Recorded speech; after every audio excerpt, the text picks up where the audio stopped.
Hey guys, it's Kieran Nolan here, back to you with another video, and today I'm going to be reviewing this Audi TT MK3 Roadster. So let's get straight into this. Okay, so this here is the outside of the car. As you can see, the front of the car there, the lights look very aggressive on it and looks really well. Then followed by the side of the car and the grille as well, and the Audi badge there on the bonnet, and you might notice the Quattro badge there as well on the grille. And the alloys there are 19-inch alloys. I think they look lovely. Then you have the S9 badge right there, and the mirrors there too. And here's the back of the car. It looks really nice. The two exhausts there are real. For your information, I know Audi do like to do fake exhausts. The brake light there is continuous all the way along, and then you have the Quattro badge and yeah, the Audi badge as well, and of course a spoiler as well. And there is a chrome fuel cap. And here, this is how you activate the spoiler. You hold down on that button and then the spoiler will automatically come up. Also, when you hit 100 kilometers an hour when driving, the spoiler will automatically come up itself, which I think is a lovely feature.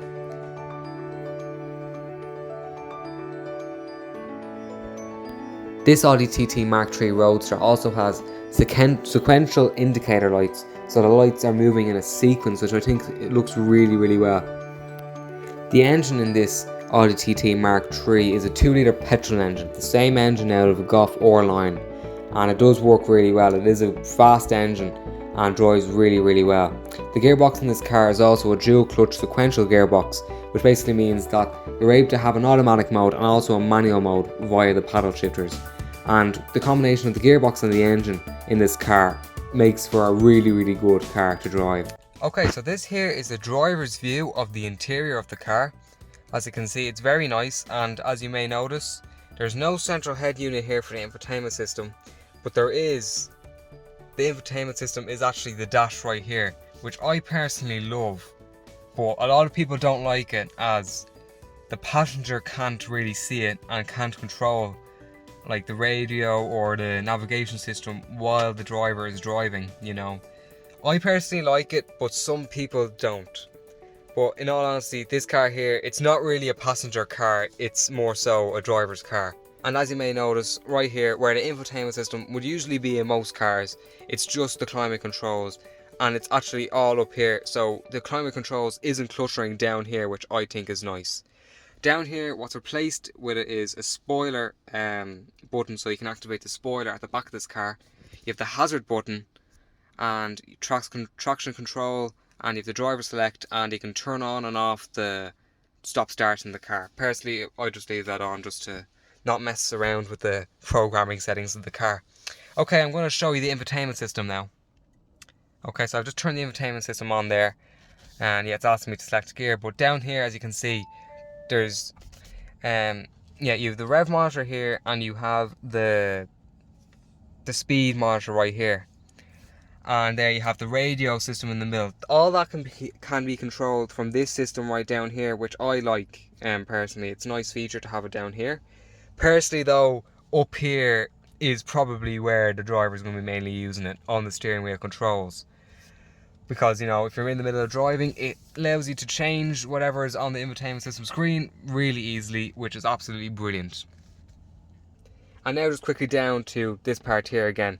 Okay, so you can start the car from putting your foot in the brake and pressing that button there. And over here as well, you can control the volume and turn on and off the radio with that button as well. And then down here, yeah, it's the typical, you know, Audi control system with the navigation system, the telephone, radio system, and the media. And then you have this turn nozzle here to change. Look, it changes like that when I turn it, which is, yeah, works pretty well. I like it. It also works like that there as well. So I personally prefer on this here, the steering wheel controls, because why not? It's just brilliant, you know. Okay, let's go on to the next feature. Okay, so here I'm on the navigation system, right? And as you can see, you have two options, right? Here's the first option. You can have the rev monitor big like that, and obviously the speed monitor big as well like that, which is nice. Some people love that. Me personally, I love the second option, which I'm about to show you. You can press view right here, and it makes those two gauges smaller and makes the navigation system map absolutely huge, and you have it in the background, which I think is a lovely feature. you have the whole view of the map behind you while still being able to see your speed and what revs you're doing, which is absolutely a lovely feature, I think, to have. Other features on this infotainment system also include, let's go to media and I'll show you. Bluetooth also works on this here. CarPlay doesn't now, however. I'm pretty sure though you can get an extra feature, pay extra to get CarPlay in the car, and also Android Auto, which I think a lot of people would opt for. But since the infotainment system in this car is like dash based, would you really need it? I personally don't think you would. Some people might like it though, so it is an option if you want it. And also, because there's Bluetooth on this car, you can also make phone calls on it, which is a nice feature as well. So that there about basically, you know, sums up everything to do with the infotainment system in this car. It's a really nice infotainment system. I personally love it. The dash is absolutely lovely. I'm going to go back to the navigation system because I think that is the best one to have with the small gauges in the corner. It's absolutely lovely, you know. And going back here, I'm just going to show you, it has the Audi, the steering wheel is the Audi S-Line Sport steering wheel that they have, where it's not a full circle, it kind of circles down like this and then comes to a flat base here, which I love. Most Audi TTs are like that because most of them are S-Lines. Okay, let's move on to the storage features in this car. You have a glove box over here, which does hold a good bit, but not too much. The door bins are that big there on each side, don't hold too much, and that kind of sums it up with storage placed in this car. Not particularly great, but at the end of the day, it's not a car built for practicality. It's a car built for driving fast, you know. And of course, you have electric windows in this car as well that open automatically on both sides. And another feature to point out is down here, you have the key, right? And there's actually a slot down here built in for the key to sit in, which I personally love. I should also point out that this car has an electric handbrake as well, so it doesn't actually have the pull manual handbrake, but most cars nowadays don't have that. I should also point out that this car has, obviously because it's automatic, has park, reverse, neutral and a drive mode. But this car also features as a manual mode, which I personally love. The manual mode is controlled with the shifters right here, both of which, upshift and downshift, and feel like an actual manual car, which is amazing. Whilst also having the feature of driving an automatic. Oh yeah, one last thing, when you open the door and are about to leave, it makes that nice sound. Okay, so I'm going to show you what it's like to drive this lovely Audi TT MK3. Firstly, I'm just going to turn the car on. That sounds nice. Right, as I said before, this does have your regular automatic mode. It also has a sports mode and a manual mode. I'm going to try it in the sports mode first. Well, actually, the normal mode first. See how it drives. Electric handbrake off. Spoiler is up as well, because why not?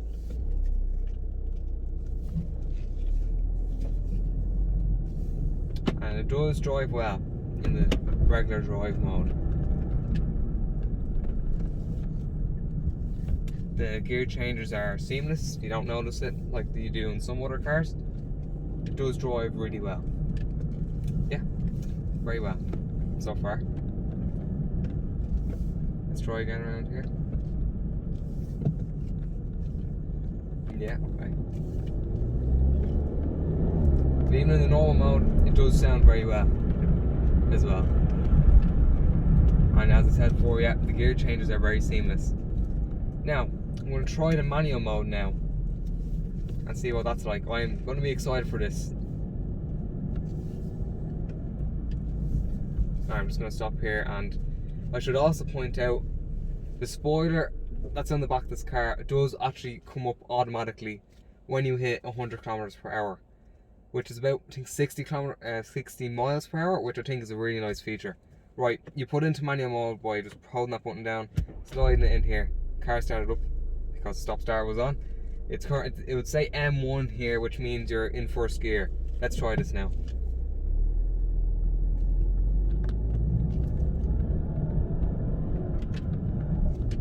See, it feels like a manual car.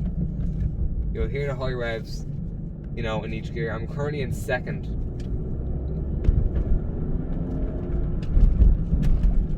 And it doesn't urge you to change the gear in any way. You decide when you change it. It does, however, when you are near the end of the gear you're in, it does, however, on the screen bring up a green arrow telling you to change gear, which is a nice feature as well. Right, so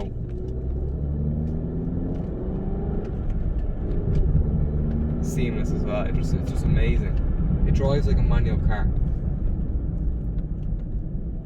Downshift as well, works very well. It's exactly like a manual car without a clutch. I would definitely say if you were to go with an Audi TT, definitely go with the automatic one, because I think it really, you are getting your money's worth, you know. You're getting the automatic experience of driving a luxury car, which this is, which is a really nice feel when you're just in drive. But you also, if you like your manual mode, you drive it in manual, you know. It's brilliant.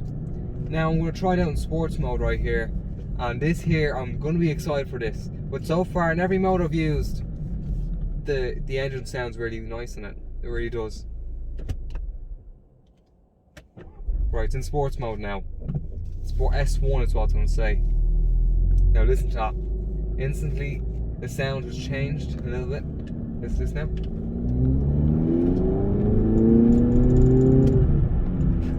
That sounds brilliant. Not gonna lie, absolutely amazing. You know, the sports mode in this, it's definitely up there, you know? Definitely up there with the likes of BMW, Mercedes and Lexus. They all do their sports modes really well as well. But at the end of the day, sports mode is about the driver's experience, not the person outside listening to the car. So what I'm hearing here isn't really the engine, it's a combination of the engine and noises being played through the speakers. And here we go, listen to this.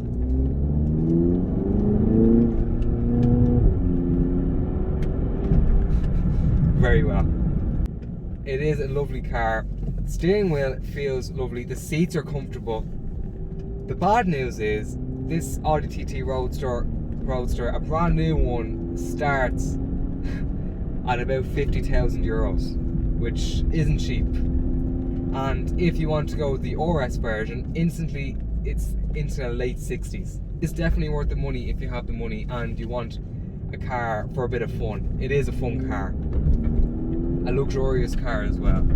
It has the factor of being really sporty and being a luxury car, and it's extremely comfortable to drive, you know. You can drive it in comfort mode when it's in drive, sports mode, which makes you feel like a Formula 1 driver, and then you have the manual mode for when you want to just drive it in manual, you know. If you miss that manual car feel, go with the pedals, you know. It drives amazing, this car. If you do want just the manual mode with the clutch, of course, you can get these cars in manual, so that isn't an option. That is also an option, which is really, really good as well. And also, these cars do come in diesels as well. Personally, I think the petrol one, which this is a 2-litre petrol engine out of a Golf 4 line, I personally think that this here would be the best choice if you're going to be spending all the money on a brand new Mark III Audi TT. But I definitely recommend to buy this car if you had the money.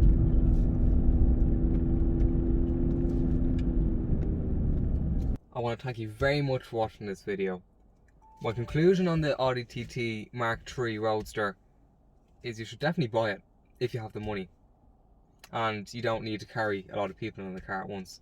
It is definitely a fun car to drive, and I loved driving it. Make sure you subscribe to the channel and like the video. Thanks very much for watching.